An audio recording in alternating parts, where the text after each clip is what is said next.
Aren't you a little short for a stormtrooper?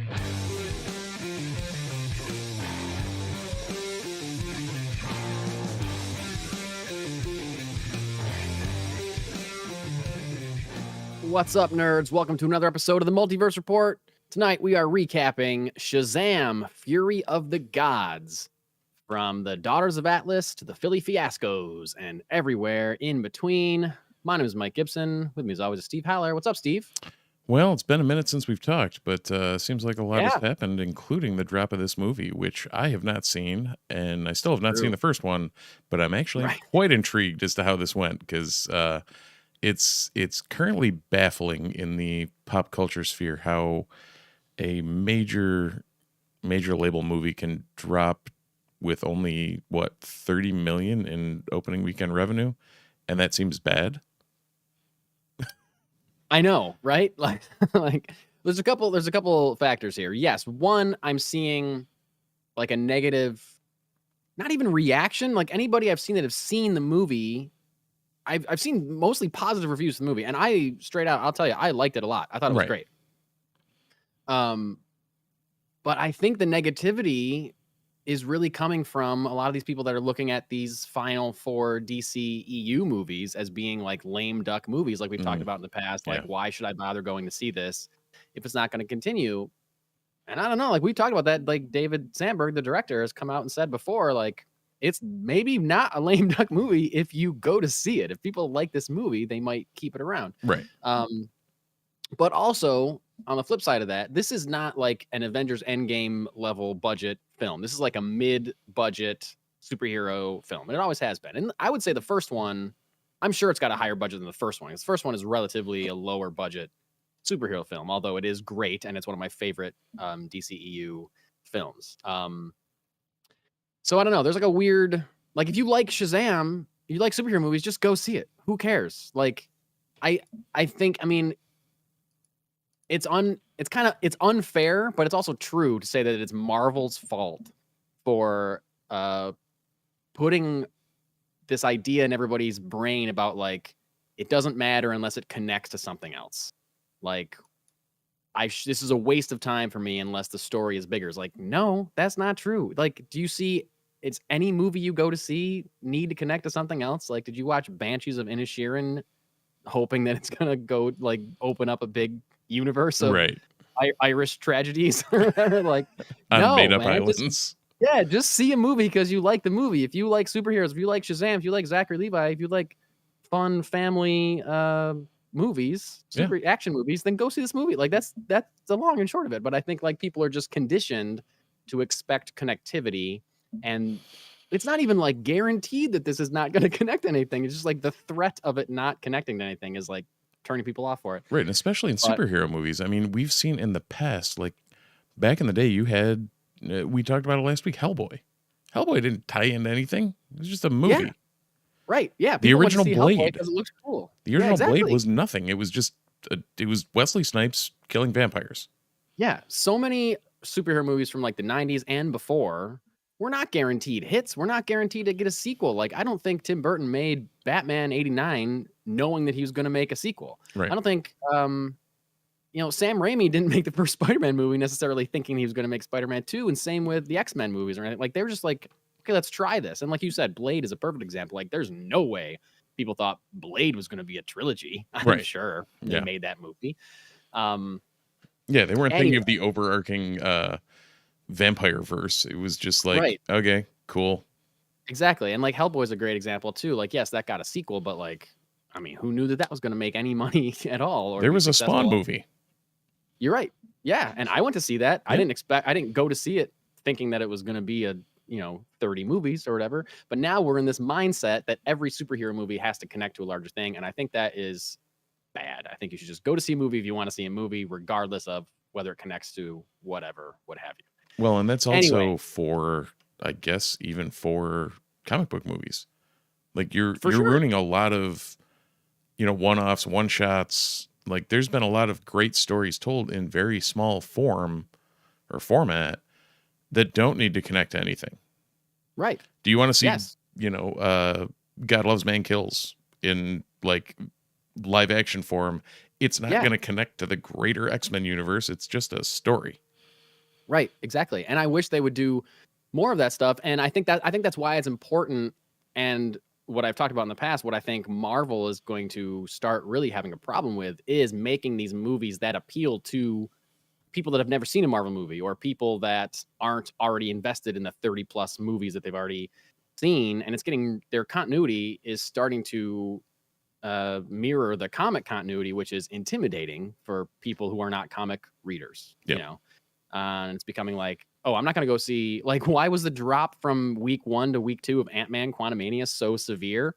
It's probably because everybody that wanted to know that story went to see it, and everyone else hadn't watched 30 other movies. And so they're like, well, I'm not going to jump in at a movie called Ant-Man and the Wasp Quantumania. I have no idea what any of those words mean. And similar to Shazam, the numbers on that did not, coincide with how much I enjoyed the film, by the sounds of what you're saying. Exactly.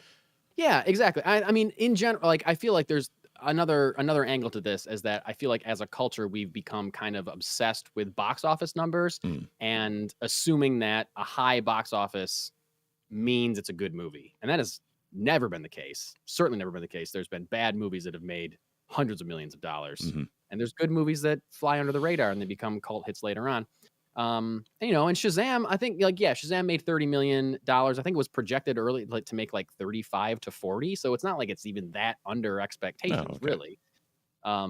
Because it was like a mid-budget superhero film.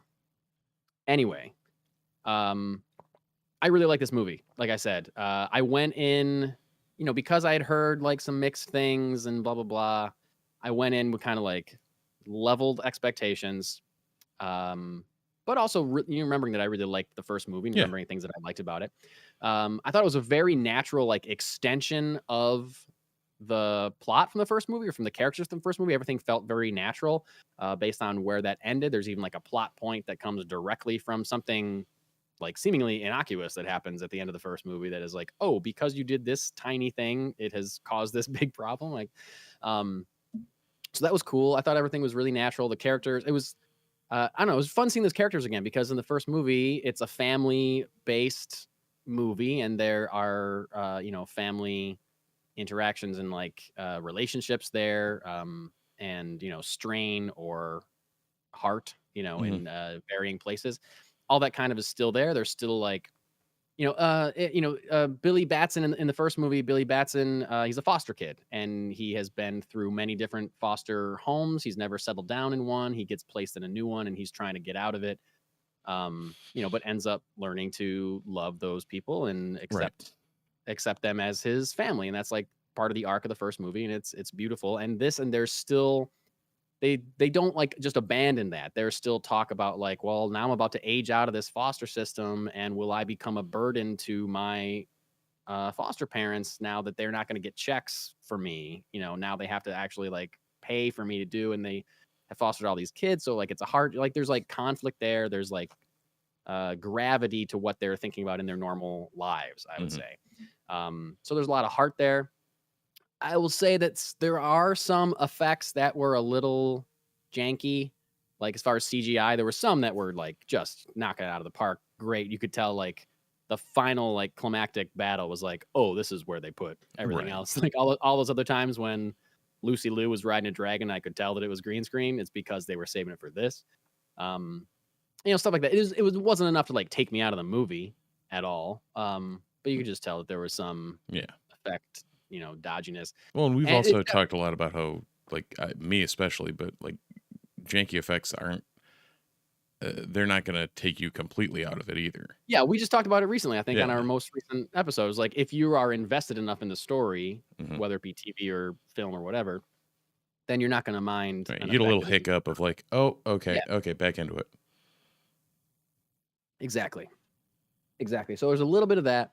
I'll say the first act was a little rough. It was like there was like a lot of, it was like simultaneous, like exposition and recapping of the first movie. I don't know if it was because there's been like 3 or 4 years since the first one came out. They felt like they had to like recap some stuff, but also like lay some groundwork for where these characters are now. So it just felt a little clunky, but then like it felt way better once the second act kicked off. And then in the third act, I got those like, I don't know, superhero movie vibes when I was like, hell yeah, go get him. This is great, which I don't get all the time anymore. I used to get every single Right. one I went to because I thought like this might be the last superhero movie they make.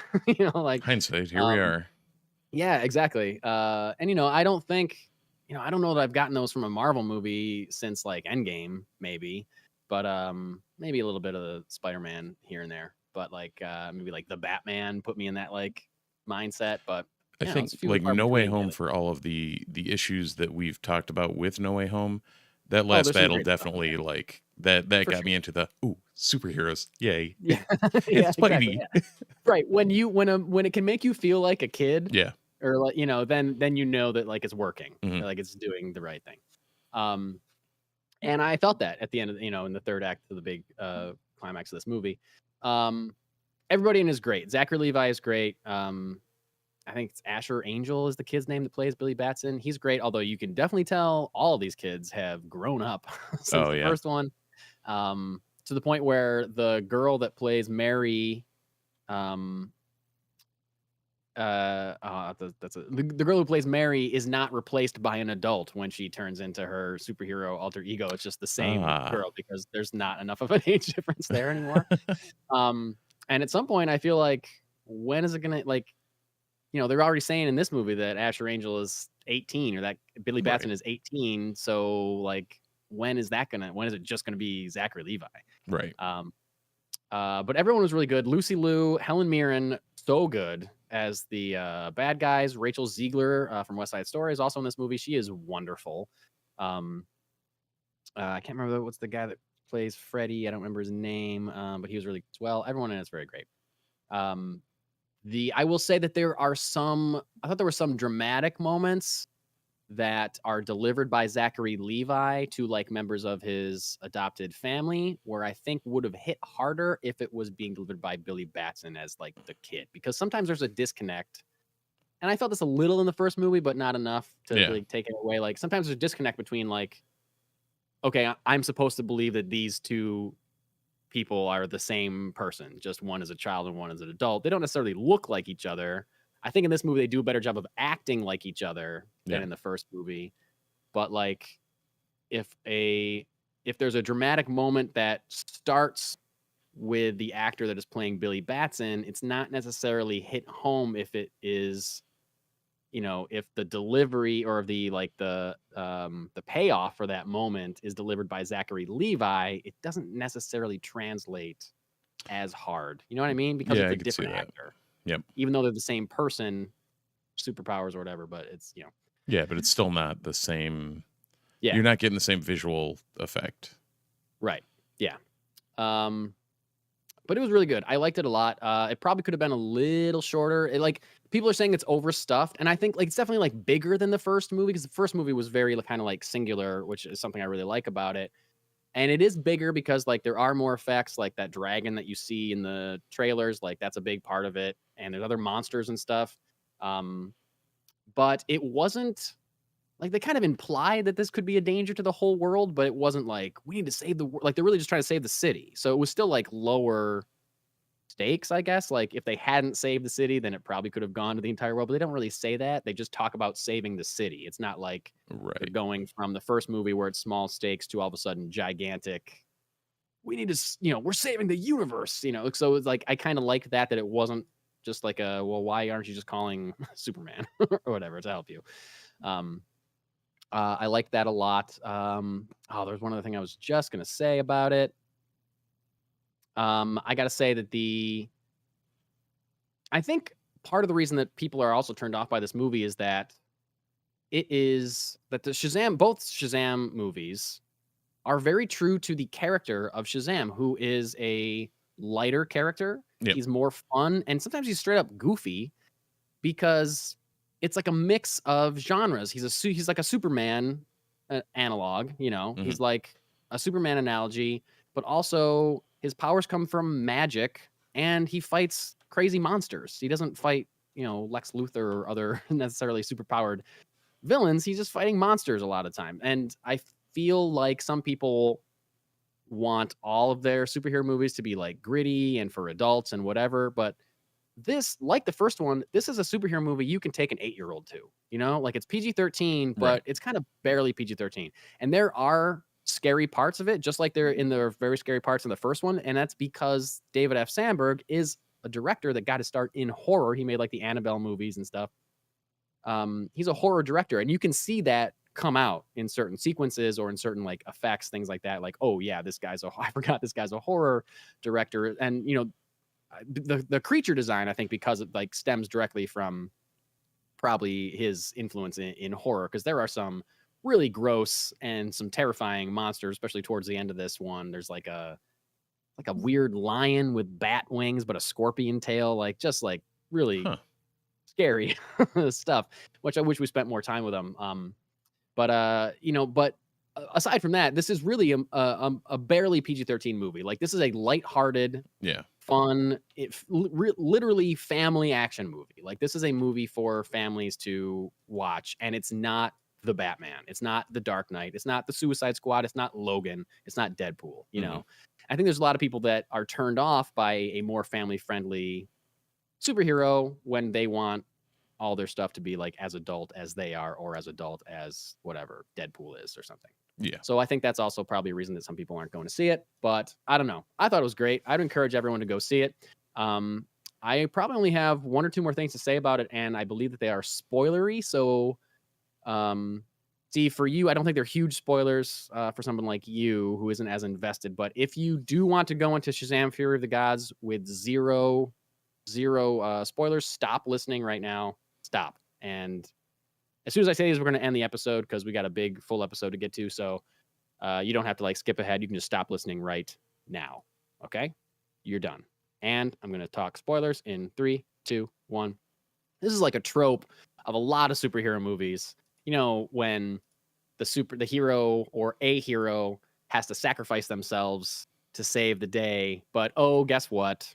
They're not really dead, or they can get brought back to life. Like that happens all the time, right? Like, you know, you could probably, if we thought about it for 10 seconds, we could probably name at least 10 superhero movies where that happened.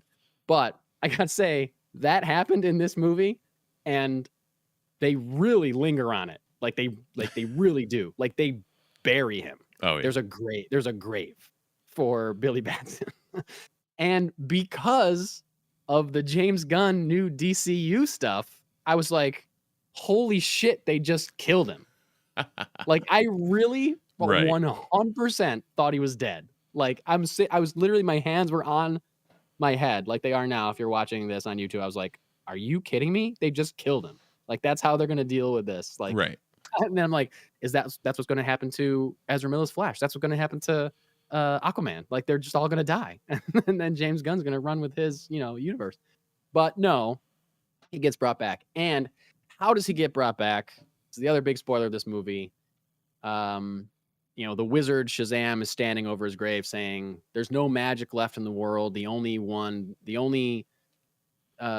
beings that could conjure enough magic to bring him back is a god, and there are no more gods left. And then you hear somebody say, well, there's one, and guess who walks up? Wonder Woman, played by Gal Gadot herself. Oh, okay. Yeah. So I don't know what that says for her future of the DCU, but she's a cameo in Shazam, and she's wonderful. She comes back, and again, that makes sense because, like, again, Shazam, superhero, but also magic and weird gods. So you know, it makes sense that he would have like a connection or kinship with Wonder Woman, or she would know about this happening or something.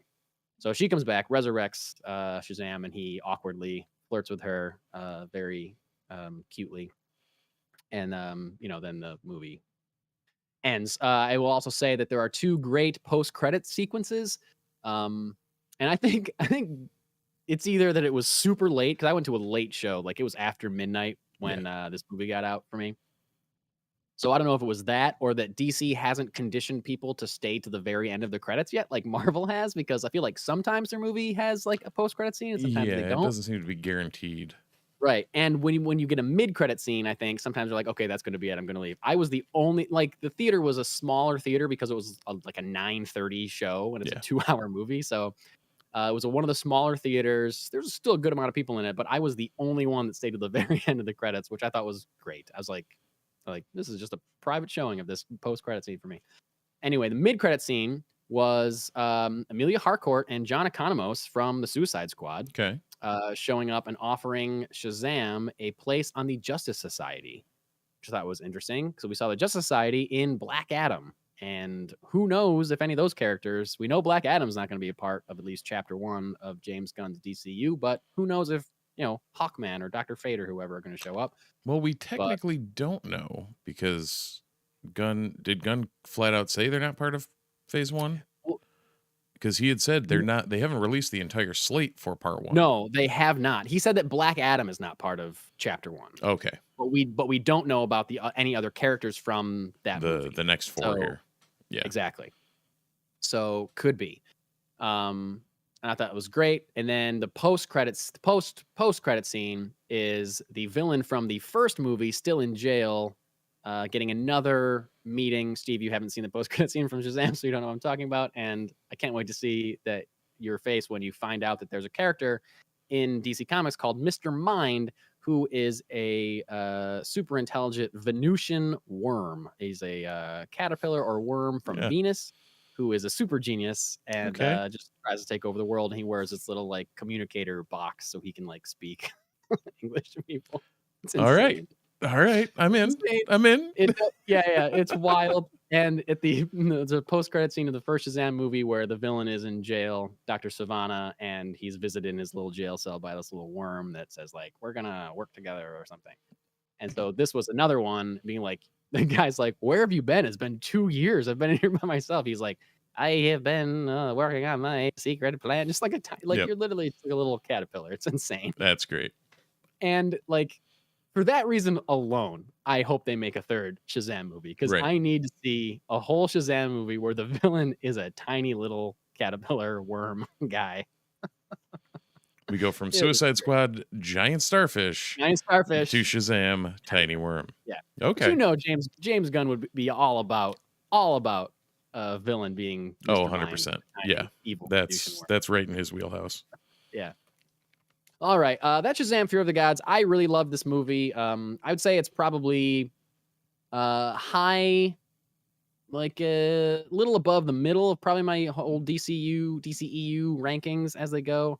What I gotta say is a sliding scale because some of those movies I love and some of the movies I absolutely hate. So it's like a big range in the middle there. But I probably like it a little more than Aquaman, a little less than like Birds of Prey or something like that. So it's like on the high end of my rankings, not quite at the top, but you're looking at like 60th percentile or so. Yeah, sure. Yeah, I'll give it 65%. Yeah. So give it a shot. If you like superhero movies, you like having a fun time. I laughed out loud at this movie. I was convinced that one of the heroes was dead for a while. So like, it's definitely worth seeing. And it's a big blockbuster spectacle that's great seeing in the theater too. So I would say go see it. If you're on the fence, do it. And that's all. And we got a whole big regular episode coming up. So stay tuned for that. Absolutely. If you would like. Yeah. We're about to celebrate our 100th episode. So that we will. And if you're sticking around, make sure to like and subscribe to anything that we're doing. Multiverse Report on Apple Podcasts, Multiverse Report on your podcatcher of choice. Go check us out on the socials. Same name. Website, same name. Email address, same name. Go figure. At gmail.com. Yeah. So, check us out, and we'll be talking at you. Talking to you soon. And until then, thanks for watching. Thanks for listening, and we'll see you in the multiverse.